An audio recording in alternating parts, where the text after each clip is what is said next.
Hello, everybody. Ed Rosenberg again, and this afternoon I am talking with Cynthia Stine from where are you now? Hi. Hi, I don't even know where you are now. Where you located? We're from Texas, right?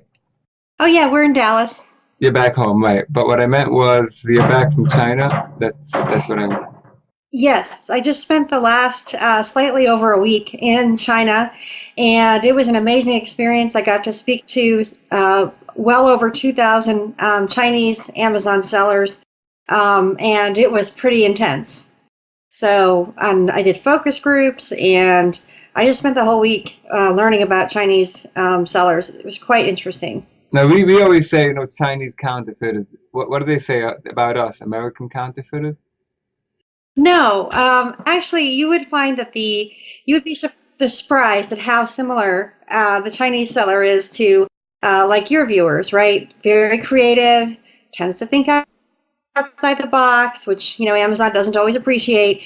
Tends to hedge their bets. They're actually very smart business people, and the good sellers or the ones who are really concerned about really building a business on Amazon, they are not the counterfeiters, and they are just as concerned about the counterfeiters and knockoffs as we are, right? And so they recognize that it's a problem, and it hurts them too. So it's interesting because we tend to look at it and we see the Chinese sellers on our listings that are causing trouble, and we think that they're all like that, and they're not.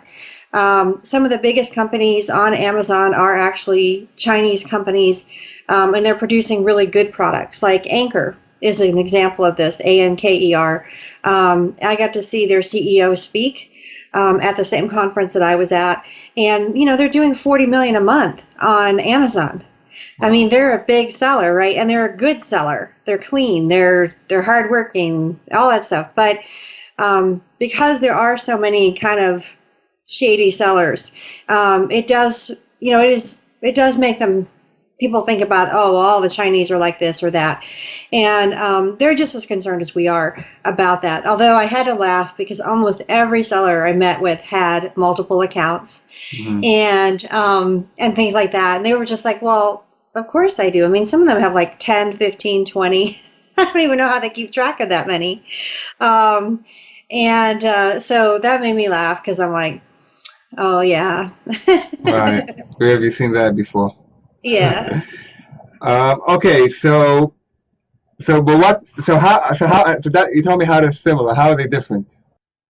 Well, I think they're different. Just for one thing, a lot of them, almost all of them, are more private label or they're the manufacturer. So you don't have a lot of them selling, like liquidation or even other people's brands. So they're really trying to build, many of them, a huge majority of them are trying to build their own brand. So that's a big difference. Not to say that we don't do that too, but I would just say if you look at percentages in the room, a lot of them are. Also, the volume of these sellers. So, a lot of your viewers are pretty high volume, but they're atypical, right? If you look at the Amazon seller across the board in the United States, most of them are doing less than a million a year on average, or way less, some of them.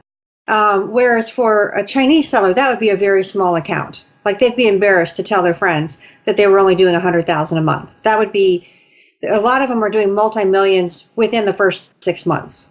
So um, they're very high volume. They understand volume. They know how to push product. So that is one thing that I found was really different. I mean, the people I was talking to, the sheer amount of product they were moving was pretty staggering, especially since there's so much that they don't know about our platform, right?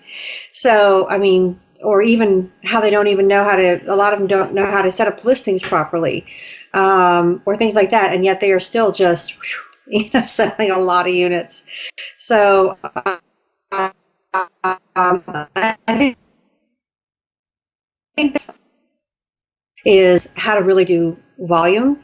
But I will say that they have the same problems that we all do with Amazon in terms of product quality, issues or, complaints from buyers and things like that. So they have the same things bring them down as we do. Now, I'm a little bit concerned because what would you tell somebody who says, because always, you import from country A. let it be China or India or Africa, you're able to produce it for cheap and you sell it in the United States or in the West. But now that the Chinese are doing it directly, what do they need me for? Well, I mean, that's a good question. I think that's where it becomes more and more important to build up your own brand. And so, as opposed to trying to sell somebody else's product, but to develop a brand. And I will also say one of the weaknesses of the Chinese seller that I witnessed, again, is just not really understanding the U.S. buyer, right? They're still making some pretty basic mistakes in their listings, in their approach, how they describe their products, or even in product development for the U.S. marketplace. Some of the things they try do not work because they don't understand the U.S. seller. So, I mean, that's definitely an advantage that a U.S. seller has, is that they speak English and they understand their buyer really well. And the same on the UK platform. And so I think that that's something to think about. And then also in product development, again, if you're creating a unique product versus, kind of a me too of somebody else's, you'll have a much better chance of being successful. It really leveled the playing field. This now you're competing against the whole world, not just someone in the next block or next state. You're not competing against the Chinese guy who's going to package it nicer. Right. And and their margins may be different. Like they may be happier with a smaller margin. This I don't know. I haven't really gotten into a lot of their accounts yet. But yeah, I mean, they're fierce competitors. They're very aggressive as a people. And so in this case, again, your viewers should be just fine because they're also, very good business people and not afraid to be aggressive. I think that the more timid seller is going to get washed away under the Chinese tidal wave. Wow. And they're all sending it by sea to FBA, correct? Yes. So, yeah, both on the UK and Europe platforms and in the US. So they're not selling on the China platform. Right, right, of course. So they're basically just doing they're I mean, one advantage I guess is we can't really get it out to the marketplace faster because we're getting it from China. In that sense, we do have that level playing field. But like I said, I think that our understanding of the marketplace, the buyer, English, our ability to market, those are the things that are going to really be successful. Like a lot of sellers right now who are doing liquidation or drop shipping or, things like that where they're selling other people's brands. I mean, I think that they're going to have to shift over time to where they're developing their own brands. I think that that's just the way that's going to make sense. And so when you have fewer SKUs, it's easier to manage, or fewer brands. Right now, some of my clients here in the U.S., they have thousands and thousands of SKUs, so they're not really able to tweak or finesse individual SKUs, right? But again, if you were just doing one product line or one brand, you can put the time and attention into it to really make it great, instead of hanging on what somebody else has done. So I think we're going to see a lot more of that. So Cynthia, you're saying that we can make our listings great again. Yeah. Oh, yeah. Let's make our listings great again. Okay, Amazon would great. like that. Okay, how could let's talk a little bit about, that took a while there. Tell me a big controversy going on right now. I'm sure you know. I spoke to Leslie about it. You know about that. You were circled in. Sellers are finding out that Amazon is jumping on their own listings, and we're trying to find out where Amazon receives the inventory.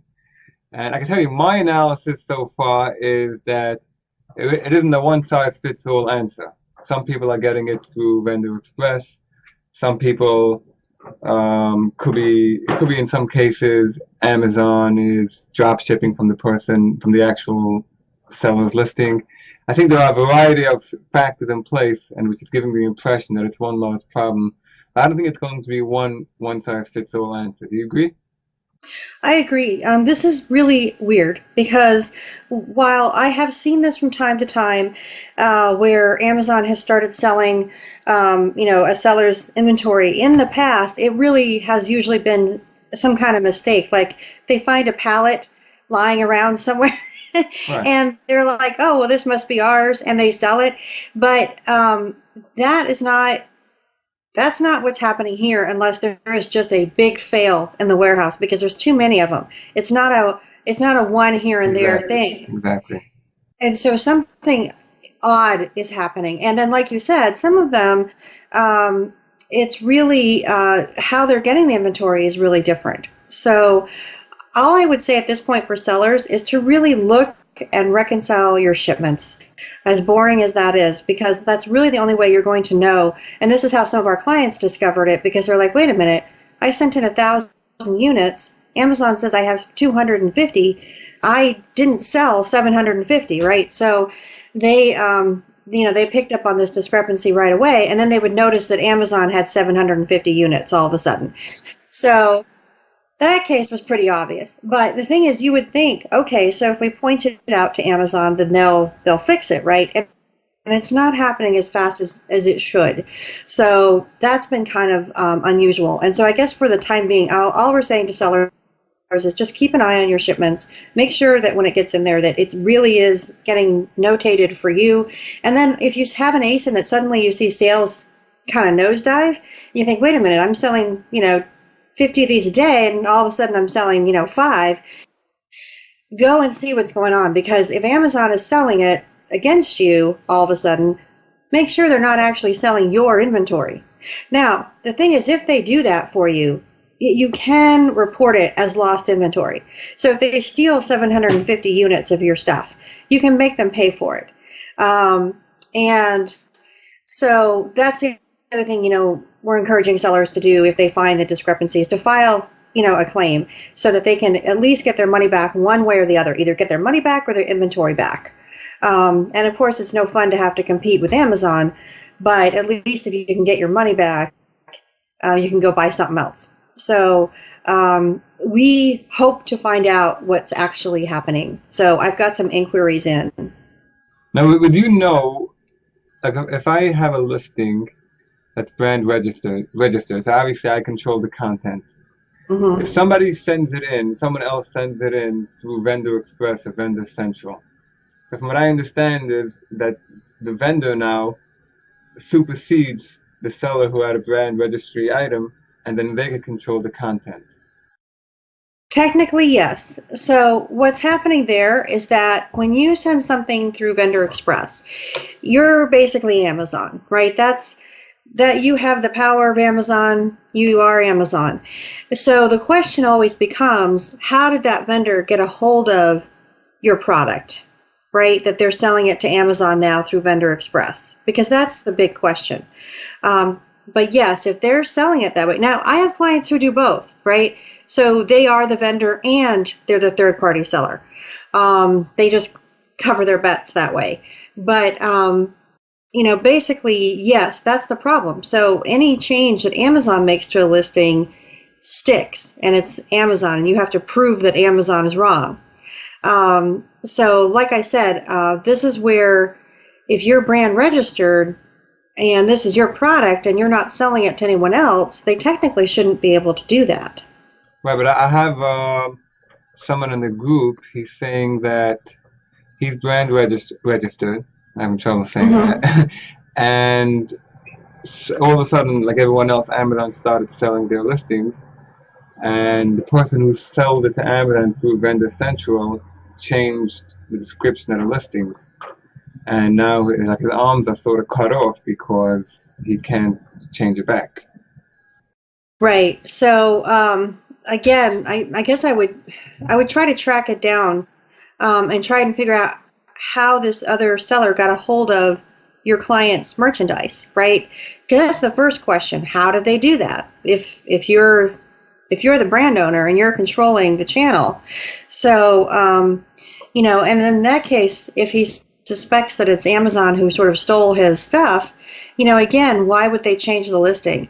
So, yeah, it's weird. I mean, that would just be a case where we would just try to track it down through the catalog and see if we could get a hold of, like what's going on there. And if you can prove that your version of the listing is correct, they'll put it back. but it gets to be a real pain. I have a client who has to do this like every week because somebody's screwing with his listing. How about signing in as a customer and say the pictures are wrong, or you don't like that? Well, okay, so it won't matter to Amazon. They'll want to see a link to a website, the manufacturer's website, or some other site that proves that the listing is as you say it is. So if you own this brand, Cynthia's bath items or whatever, hopefully you also have a website with that, and you have other, other areas, other places on the internet where you're selling that product that you can link to and say, well, wait a minute, if you look at jet.com, if you look at my website, if you look here, you can see this is how it's listed, and this is the brand, which is me, and I own that brand. You can look in the registry, and they should they should then revert it back because they can see every change to the catalog, and they know who's making it. And if you suspect that it's someone who's being malicious, like a competitor, then you can report them as a policy violation. Okay, so maybe I'll have them reach out to you. Okay. Okay, Cynthia, so I appreciate it. Anything else you'd like to add about your Chinese trip, which you picked up? Was Amazon there? They were not at this conference. So they do put on a conference every year, and I'm hoping I might be able to speak in front of that one. But this, I guess, I didn't really know what to expect, right? Most of what I know about China I see in the movies. And what really impressed me was just how smart they are, how focused they are, how they all help each other to be successful on Amazon. They are a tight-knit group. And I think that that's really important for long-term success. But I still think that we're going to compete against the Chinese just like we have to compete against everybody else in the world, right? I think what's going to challenge us is to be really innovative as sellers and to really come up with unique products. I think the days of buying, cheap plastic off of Alibaba is going to go away. That's not what I mean by private label. I really mean creating something special and unique. Where I was at in Shenzhen, they're really heavy into electronics there. So you could anything relating to a phone, a computer. It was incredible. Like iPads, you get like iPads for like $10 or something, right? Yeah. This laptop that I bought, which I bought in Hong Kong, I got it's like $2,000 more in the United States. It's insane. So I think that there are some things that they're really good at, and so we need to focus on the things that we're really good at. I think that that's the bottom line, which is innovation, creativity, and understanding our buyer. Right. One thing I would say maybe a little different than you just said, like you were saying, we have to be really unique and really creative. I found, speaking to people and from my experience, it's not so much, you don't have to come up with, I think Chad Rubin told me this, you don't have to come up with the latest, Kickstarter campaign. You just need you just got to find a little hole in the marketplace, fill that hole, and you have the whole world to sell to. Right, and I think that's where, like I said, really understanding your buyer is something that we have. The Chinese look at us and they don't understand us, and it's probably vice versa. Just being there, I could tell that we're just very different people, right? And so, but that's an advantage that we have as Americans, is that we do understand our market. And so finding that niche, finding that special product, understanding that one, group that will buy it, that's an advantage that we have. And that's a weakness that they have because they don't really understand it. Their market is so different from ours. All right, so next time we come to New York, we got to go out for kosher Chinese food, and we'll get everything. I'll tell you about all the new stuff that I learned to eat while I was over there. Okay. I really appreciate it, Cynthia, and we'll be talking as always. Thank you so much.